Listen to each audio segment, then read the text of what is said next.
제조, 금융, 통신, 물류 모든 사업 영역에서 스마트가 필수로 대두되고 있습니다. 복잡해져가는 현대 비즈니스 환경 속에서 인간의 직관만으로는 업무 최적화를 달성할 수 없기 때문일 것입니다. 어쩌면 IT 기술이 비즈니스에 기여하는 기업 경쟁력 향상에 일조하는 가장 직접적이고 가시적인 분야가 바로 스마트 솔루션 부문인지도 모르겠습니다. KS텍 이윤준 수석을 모시고 APS, Advanced Planning and Scheduling 시스템인데요. 이 APS 시스템의 필요성과 적용 사례에 대해서 그리고 KS텍 싱크플랜트 APS 솔루션의 특징에 대해서 알아보도록 하겠습니다. 안녕하세요. 안녕하세요. 먼저 APS란 무엇인지 왜 필요한지에 대해서 정리하고 시작하면 좋을 것 같습니다. 또 이제 기존 생산에서 어떤 문제점들이 있었길래 이러한 APS 솔루션이 대두됐는지 이런 역사적 맥락도 함께 말씀해 주시면 좋을 것 같습니다. 예, APS는 일반적으로 제조업에서 위쪽으로는 ERP 그리고 아래쪽으로는 MES를 연결해주는 중간 시스템이라고 보시면 됩니다. APS는 위에서 주어진 수요를, 즉 어떤 제품을 언제 어디서 어떻게 생산할 것인가를 결정하는 시스템이고요. APS는 ERP가 근래에 확산되면서 그 제조 계획에 사용될 양질의 정보 활용이 가능해졌고요. 그리고 시장이 불확실성이 증가되고 짧은 리드 타임 요구가 늘어나면서 APS의 그 필요성이 점점 더 대두됐습니다. 그리고 APS의 사용 목적으로는 내부적으로 그 고객에 대해서 서비스 수준 향상하고, 그리고 내부적으로는 적시에 정량을 생산해서 그 공장의 효율성을 제고하는 그런 효과가 있습니다. 그러면 APS 도입 전에는 어떤 현장에서 문제점이 있었던 거죠? 예, 일반적으로 APS가 도입되지 않은 상황에는 생산 계획 담당자가 ERP 혹은 MES 시스템을 통해서 주문과 재고 정보를 받습니다. 그리고 일반적으로 보통 엑셀을 이용해서 생산 계획을 작성하시게 됩니다. 그리고 작성된 계획은 영업팀, 자재팀 등 다양한 팀에 배포가 되게 되는데요. 여기서 일반적으로 발생하는 문제점으로서는 긴급 주문과 주문 변경 등 변동에 대응하기 위한 시간이 부족하다는 문제점이 있고요. 그리고 여러 용도에 맞는 복수의 계획을 관리하기 때문에 번거롭고 정합성이 서로 안 맞는 그런 문제가 발생할 수가 있었습니다. 담당자가 엑셀로 이제 주먹구구식으로 기존 이제 생산 계획을 잡아왔다. 이런 거에 대해서는 좀 직관적으로 제가 이해할 수 있을 것 같습니다. 그러면 이제 APS라는 최적화 솔루션을 이용하면 어떤 가시적인 성과나 이제 기대 효과를 기대할 수 있는지 이거에 대해서 제가 좀 여쭤보고 싶습니다.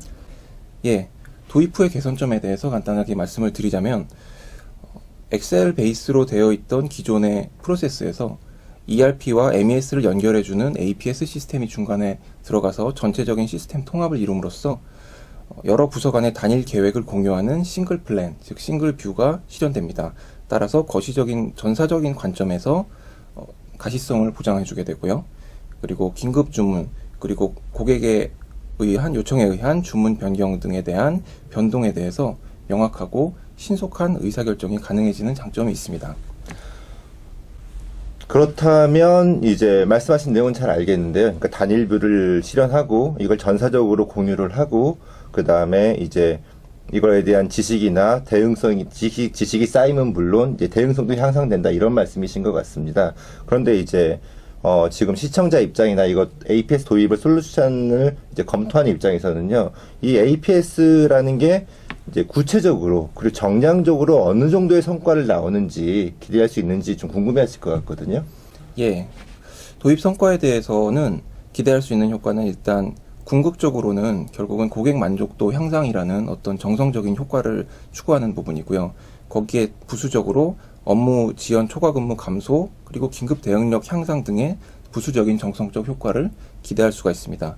그리고 또한 고객 설문을 통해서 저희가 알 수 있었던 내용은 가장 중요한 지표인 납기 만족에 대한 기대가 85%, 그리고 제공, 재고 혹은 리드 타임의 감소에 대한 기대가 또 많이 있다는 걸 알 수가 있습니다. 그리고 여기서 눈여겨볼 만한 것은 90%의 고객들이 업무 대응 속도가 증가되었다. 이렇게 이제 답변을 해주신 것을 알 수가 있습니다. 설문조사 하신 걸 보니까요, 지금 국내에 많은 레퍼런스를 보유하신 것 같습니다. 이제 이 APS 솔루션을 직접 도입한 곳은 어떤 곳이 있는지, 그리고 이제 어떤 효과들을 거뒀는지 좀 더 구체적인 사례를 들어주시면 이해하는 데 도움이 될 것 같습니다. 예, 저희가 구축 사례는 많이 있는데 오늘 간단하게 소개를 드릴 것은 세 가지 정도를 준비를 했습니다. 우선 우리나라에서 대표적인 산업으로 일컬어지고 있는 전자 부품 그리고 자동차 부품에 거쳐서 소개를 해드리겠습니다. 우선 첫 번째 구축 사례는 LCD 제조업인데요. LCD 제조업 여기서는 APS의 전체적인 구조에 대해서 간단하게 말씀을 드리자면 상위에 MP 계획을 받아서 주간 계획을 일간 계획으로 그리고 8시간짜리 쉬프트 계획으로 점점 브레이크다운해서 상세 계획을 세우면서 최종적으로 MES까지 전달하는 계층적인 구조를 가지고 있습니다. 일반적으로 APS 프로젝트를 통해서 APS 시스템을 구축을 하게 되면 이렇게 계층 구조를 가지게 되고요.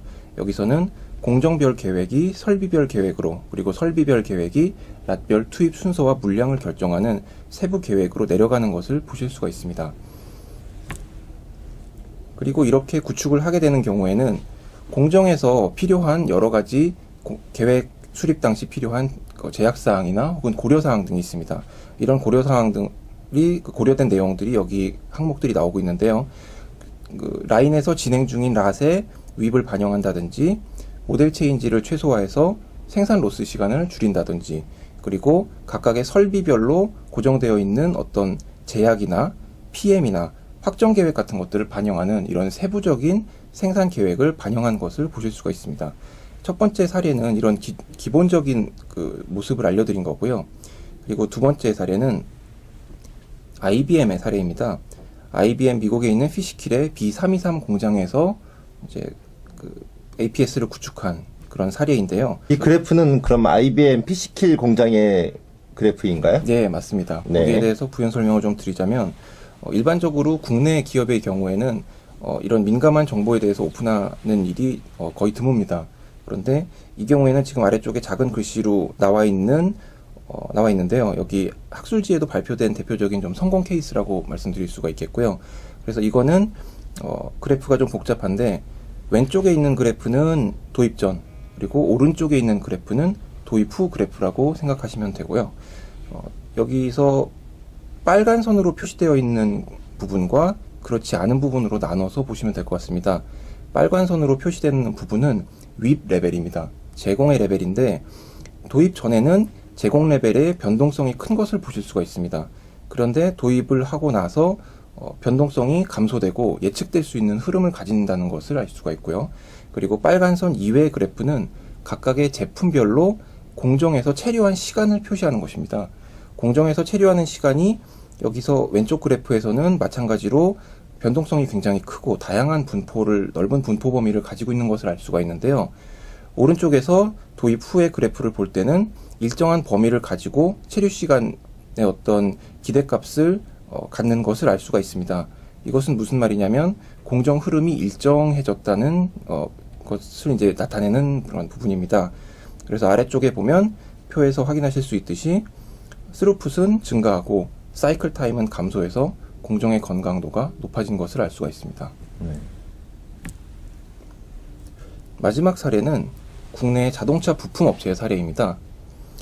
자동차 부품 공장은 아주 전형적인 조립과 가공 라인입니다. 그래서 여기서 저희가 몇 공장에 대해서 구축을 했는데요. 여러 가지 공장에 대해서 저희가 표준적인 모델을 가지고 있기 때문에 모델의 변경이 크지 않으면서도 빠른 시간 내에 구축을 할 수 있었다는 것을 저희가 말씀드리고 싶고요. 여기서 구축을 하면서 보여드릴 수 있는 것은 생산 계획을 수립함에 있어서 여러 가지 상황에 따른 전략을 시뮬레이션 할 수 있다는 것을 말씀을 드릴 수가 있습니다. 여기서 가운데 나와 있는 그래프는 재고량의 추이고요. 그리고 오른쪽에 나와 있는 그래프는 좀 빽빽한 막대기로 그려진 그래프는 설비의 가동률입니다. 첫 번째로 최소 재고 전략, 첫 번째 줄에 최소 재고 전략을 보시면 재고량 추이의 가운데 빨간 점선으로 표시되어 있는 부분이 이제 적정 재고라고 할 수 있습니다. 이 정도의 재고량을 유지해라 하고 세팅을 한 그 적정 재고량인데 최소 재고로 계획을 자동 수립한 경우에 적정 재고의 아래쪽에서 재고량이 유지되는 것을 보실 수가 있고요. 그리고 두 번째로 목표 재고 유지 전략으로 계획을 수립한 경우에는 빨간 선을 따라서 빨간 선 위주로 계획이 수립되는 것을 볼 수가 있습니다. 마지막으로 가동률 최대화 전략으로 계획을 수립한 경우에는 맨 오른쪽에서 보실 수 있는 가동률 그래프가 빽빽하게 100%를 거의 채우고 있는 것을 보실 수가 있습니다. 설비를 놀리지 않고 계속 생산을 했기 때문에 재고량은 가운데 보시면 더 많이 쌓이는 것을 확인하실 수가 있죠. 재고를 최소로 유지하거나 아니면 최소한의 재고를 유지하거나 아니면 가동률을 최대로 유지하거나 이걸 이제 이러한 시나리오별로 설정할 수 있다는 말씀이신 거죠? 예, 맞습니다. 당시의 시장 현황이나 상황에 따라서 재고량을 유지하는 비용을 줄이거나 혹은 재고 비용을 부담하더라도 생산량을 높이거나 이런 전략을 선택할 수가 있습니다. 그래프를 보면 이제 효과가 아주 뚜렷하게 나타나는 것 같습니다. 그리고 이제 이런 성과는 기업 경영진이 특히 환영할 만한 성과인 것 같은데요. 그렇다면 이제 이러한 APS 솔루션을 도입함에 있어서 아니면 이제 선택함에 있어서 기업이 꼭 감안해야 할 요소들이 있을 것 같습니다. 이제 비용 및 효과, 그리고 이제 또 감안해야 될 게 이제 미래에 대한 대비까지 있는데요. 이 세 가지를 모두 아우르는 관점에서 말씀 주시길 부탁드립니다. 예. APS 솔루션이 다수가 존재하는데요. APS 솔루션을 채택할 때 중요하게 생각해야 될 점을 두 가지로 업무적인 차원과 그리고 IT적인 차원으로 말씀을 드리겠습니다. 우선 업무적인 차원에서 APS의 가장 큰 존재 이유는 결국 생산 제조 계획을 생성하는 부분입니다. 그래서 계획을 생성하는 엔진 그리고 그 알고리즘이 어떤 특징을 가지고 있는가가 가장 중요하다고 볼 수 있겠습니다. 그리고 두 번째로 IT적인 측면에서 말씀을 드리자면 계속 그 IT 기술은 빠르게 변동하고 그리고 여러 가지 다른 구성을 요구하는 것으로 이제 변화되어 가고 있기 때문에 확장성과 그리고 개방성이 중시된다고 볼 수 있습니다. 그래서 이런 기술을 채택한 솔루션을 선택하시는 것이 맞다고 보여지는데요. 저희 싱크플랜트 솔루션 같은 경우에는 엔진의 알고리즘으로서 수리적 최적화 기법을 사용한 최적화 기술을 기반으로 하고 있습니다. 그리고 수리적 최적화 기법만 쓰는 것이 아니라 그 고객의 요구에 따라서 휴리스틱 기법을 적절히 사용해서 엔진을 작성을 하고 있습니다. 95년부터 수십 개의 최적화 프로젝트를 여러 가지 산업 분야에 걸쳐서 철강, 반도체, 공공, 교통 등 여러 가지 분야에 걸쳐서 최적화 프로젝트를 수행을 했던 그런 경험을 가지고 있기 때문에 플랜 퀄리티가 훌륭한 그런 뛰어난 제품을 만들 수 있다고 말씀을 드릴 수가 있겠습니다. 지금 이제 최적화 기술이랑 뭐 개방형 기술, 이제 국내, 그러니까 다양한 레퍼런스 이런 것들을 이제 꼭 검토를 하셔야 된다라고 말씀을 하신 겁니다. 그리고 이제 휴리스틱 엔진이나 기타 이제 최적화 엔진에 대해서 말씀을 해주셨는데요. 제가 생각하기로도 이 최적화 기술이라는 게 아주 중요할 거라고 판단이 됩니다. 최적화 알고리즘, 뭐 휴리스틱 엔진 그런 게 이제 어떻게 최적화시키는지에 대 있어서 이제 가장 핵심이자 엔진이 될 것 같은데요. 이거에 대해서 좀 더 자세하게 설명해 주시면 어떤 게 있을까요? 예. 수리적 최적화에 대해서 간단하게 좀 소개를 드리면 일반적으로 복잡한 계획을 생성하는 데 있어서 인력 계획이나 생산 계획이나 운송 계획 또 여러 가지 계획을 생성하는 데 있어서 사용되는 알고리즘에는 크게 두 가지 카테고리가 있습니다. 우선 정해진 순서와 규칙에 따라서 결과를 계산해내는 서치 휴리스틱 방식이 있고 그리고 요구사항 자체를 수리적으로 수식화해서 모델링을 한 후에 거기서 대안을 선택해내는 옵티마이제이션, 즉 최적화 방식이 있습니다. 두 가지의 차이를 3장에서 간단하게 설명을 드리자면 휴리스틱 알고리즘은 위쪽에 그 그림 무한능력 계획 수립 이렇게 표시되어 있는 그 그림을 먼저 보시면 위쪽에 점선으로 표시된 부분이 말하자면 현실의 어떤 제약 조건 혹은 고려사항이라고 보시면 됩니다. 이 고려사항을 넘지 않는 계획을 만들어야 하는데 우선은 순차적으로 계획을 수립을 하고 이 제약사항이 넘는 부분을 조정하거나 혹은 또 추가하거나 이런 식으로 이미 하나의 결정을 하고 그 결정에 기반해서 다시 순차적으로 조정해 나가는 이런 방식이 바로 휴리스틱 알고리즘입니다. 그런데 비해서 수리적 최적화 알고리즘은 정해진 제약사항을 수학적으로 모델링을 하고 그 제약사항 안에 들어가는 여러 가지 대안을 동시에 생성합니다. 동시에 생성해서 각각의 대안의 적합도를 수리적으로 계산을 하게 됩니다. 그래서 적합도가 가장 높은 안을 최적안으로 선택을 하게 됩니다. 그렇기 때문에 좀 더 많은 계획 대안을 고려하게 되고, 따라서 더 좋은 계획이 나올 가능성이 높고 수익 개선 효과와 운영 효율성의 극대화를 경영 측면에서는 기대할 수가 있습니다. 이러한 알고리즘들은 이제 시나리오별로 각각 필요한 상황이 다를 수가 있는 거겠네요, 그러면? 예, 맞습니다. 기본적인 뿌리가 다르지는 않습니다. 모델은 같은데 상황에 따라서 가중치를 바꾼다든지 혹은 적용되는 제약 조건을 조절한다든지 이런 식으로 조정을 함으로써 약간의 다른 결과를 얻어낼 수가 있습니다. 그러면 이제 이런 알고리즘 말고요. 또 이제 APS를 구현하기 위한 이런 이제 최적화를 달성하기 위한 기반 기술이나 제품이 있다면 어떤 게 있을까요? 기반 기술은 제가 앞에서 설명드렸던 것처럼 최적화를 구현한 구현 제품을 쓰셔야 되는데요. 저희 같은 경우에는 IBM에서 만들어진 IBM iLog C플렉스를 기반으로 하고 있습니다.